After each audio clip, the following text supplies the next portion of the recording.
Welcome to another Mike Reed's Review.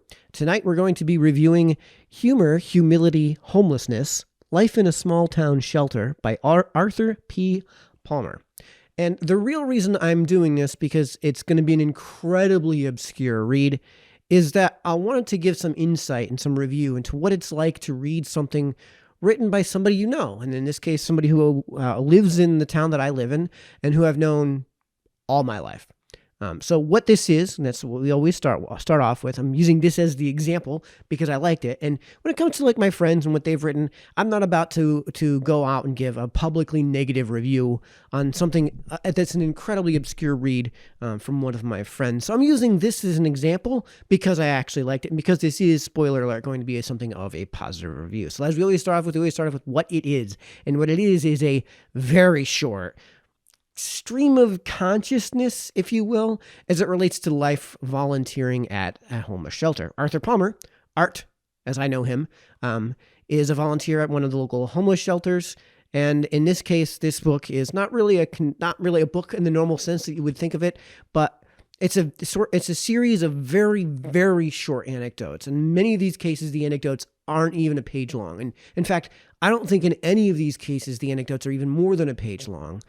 Maybe a page and a quarter would be the longest one.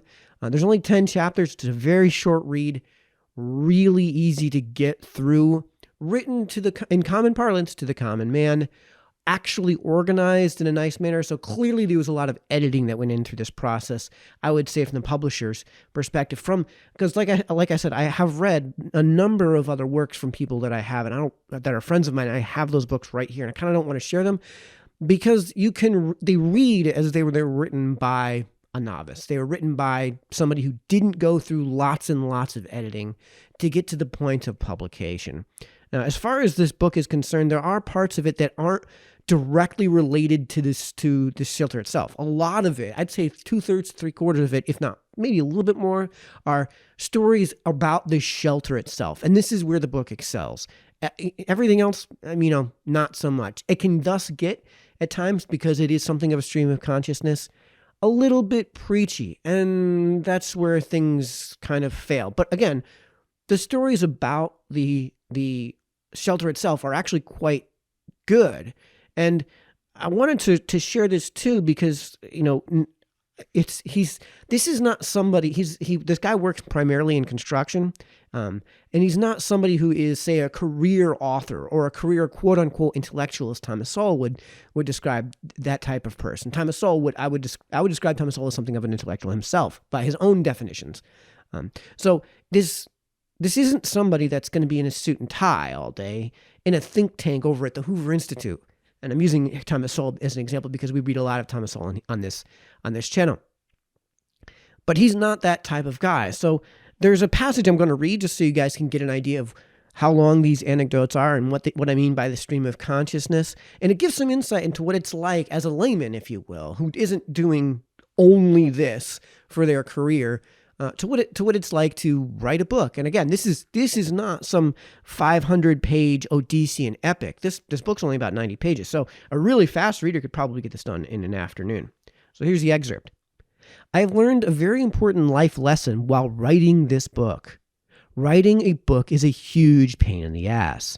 I've written poetry since I was 10 and written music since I was 15. It was nothing like this.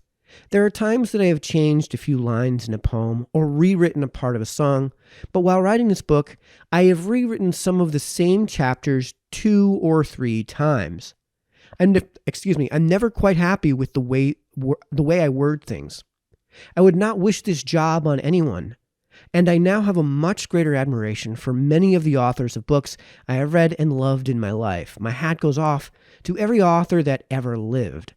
One of my favorite writers and musicians, Tom Waits, probably put it in words we can all understand.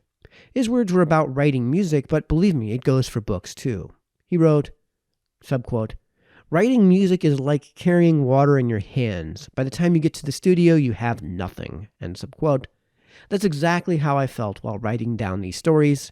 I was carrying water in my hands. So that kind of gives an idea of how hard it is to write a proper book that's going to get something like a positive review from me, and from a lay reader, let's say. If you read most of the works from your friends, chances are you're going to be reading something that sounds like your friend wrote it.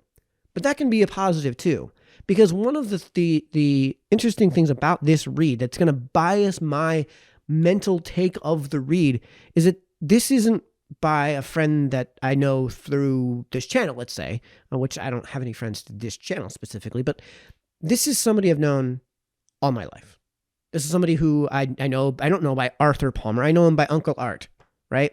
And he lives in the same town that I live in. So all of the places that get mentioned are places that I know and already have an image of my mind of what they look like because I've seen them before. A lot of the people that he makes allusions to without naming, because he doesn't name any names here. There's serious problems with addiction and serious mental health issues that go along with homelessness that he goes into great detail on. So he doesn't mention anybody by name except for himself and his wife. And that's really only in the acknowledgement section of the book. So because of that, like, I know who these people are without him having to really get into great detail as to who these people are. I kind of have an image of my mind of what they look like, and I know some of their history. So one of the other things that I noticed too while I was reading is, unlike any other author, unlike any other work that I've ever read, I'm reading this book in his voice. In my mind, I'm imagining his voice.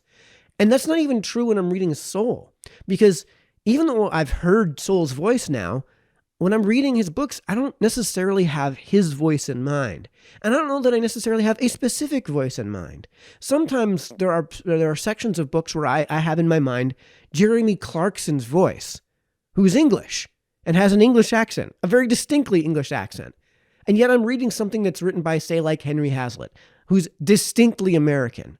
So I don't, maybe it's because I don't personally know Soul. Maybe it's because plausibly I read Soul before I heard him speak. Maybe it's because plausibly I heard his audiobooks and heard other people narrate his books before I heard him speak. But I don't know how else to describe it other than because I know this person very closely. Not only do I have his voice reading these words, there's something of an air of relatability that I have with the words that goes beyond what's actually written into the book, that goes beyond the actual content of the book. I know who this person is. They don't have to write that down. I know who Arthur is. He doesn't have to extol that in this book. I can relate to some of his experience in this homeless shelter because I know the homeless shelter. I know the buildings. I know the people that he's working with. Mike from the future here jumping in because Mike from the past missed a really important note on the section that I have in my notes here about reading in Arthur Palmer's voice, reading in somebody's voice. In this case, this book is something of a narrative, as in within each anecdote, within each vignette, there exists something of a narrative, but it's being told from specifically his perspective. So it may be that the reason that I'm reading it in his voice is because his voice is the only one that works, at least in my mind, especially as it relates to the narrative, because I know all of these other surroundings, because I know all of these other things related to the story, and because I have insight into the read that might go beyond the text that is on the page. So perhaps that's really what's at issue here, and that's actually going to come up relatively soon here because there's a work that you guys recommended to me that you guys may have already guessed. I'm struggling to actually read in this channel because it's something of a narrative that's written in a very specific voice that would be very odd given the context of the narrative for me to be the one to read. So we'll have to come back to that in another video, but back to old Mike. And, because of that, I think that there's something that adds to a read when you're dealing with somebody you know, especially when it's somebody who's a friend of yours, who you really like. So I'm going to put a link in this description to the only place where you can get this book because I think it's a cool read, and I have a feeling part of part of the proceeds here go to, actually, he explicitly says almost all of the proceeds are going to wind up going to these homeless shelters. But I'll put a link in this video's description to the only place where you can get this online because that's what we're dealing with, and that's in Barnes & Noble, which is unfortunate because I don't really like Barnes & Noble. But hey, that's where you're going to be able to get this book. But the reason that I'm doing this and I'm doing this review is to encourage you guys to read somebody you know. And that kind of rather nicely segues to, the score out of 10 here, which I'm going to give this book A very weak 7 out of 10. It's probably pretty, I consider it okay. I consider it decent, right? And it was an enjoyable read partly because of how short it was, but also partly because I know him. And if my score is too high, if I'm inflating that because of personal bias, because I personally know him, that's the point I'm trying to make. Who cares if I'm overrating it? The point is about encouraging folks to read who you know, because then you'll be able to get something that goes beyond the read and goes beyond the content. You may even, in the case of poor writing, be able to, reach out to the person and say, hey man, I'd love to help you with your next book so that it reads a little bit, so maybe there's something I can offer you with help with this book, volunteer with this book. So anyways, that's the whole point I was trying to elucidate here, is that read your friends, read the works by your neighbors. Even if they're, by most ratings, not that good, there may be something you know about that person that makes that read a more enjoyable read. And with that, that's been my review of Humor, Humility, Homelessness, Life in a Small Town Shelter by Arthur P. Palmer. See you guys in the next one.